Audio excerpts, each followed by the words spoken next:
राज्यातील एका विद्यालयात विद्यार्थ्याचा खून झाल्याची धक्कादायक घटना घडली आहे। शाळकरी विद्यार्थ्यानेच दुसऱ्या विद्यार्थ्याचा खून केल्याच्या घटनेने खळबळ उडाली। चाकूने केलेल्या हल्ल्यात गंभीर जखमी विद्यार्थ्याला जिल्हा रुग्णालयात उपचारासाठी नेत असतानाच विद्यार्थ्याचा मृत्यू झाला। अहिल्यानगरमध्ये ही धक्कादायक घटना घडली आहे।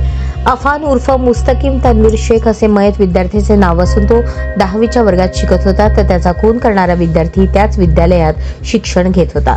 मिळालेल्या माहितीनुसार या घटनेतील दोन्ही शालेय विद्यार्थी अल्पवयीन आहेत। यातील एक विद्यार्थी 8वीच्या वर्गात शिकत होता, तर दुसरा 10वीत शिकत होता।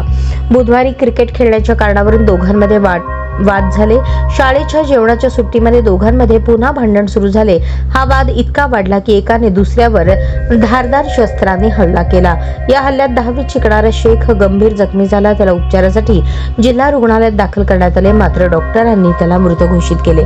दरम्यान या घटनेची माहिती मिळताच शहर पोलीस उपअधीक्षक अमोल भारती, तोफखाना पोलीस ठाण्याचे निरीक्षक आनंद कोकरे यांनी पथकासह घटनास्थळी धाव घेतली। खुनी विद्यार्थ्याला ताब्यात घेतले असून त्याच्यावर गुन्हा दाखल करण्याची प्रक्रिया सुरू आहे। पोलीस या प्रकरणाचा अधिक तपास करत आहेत।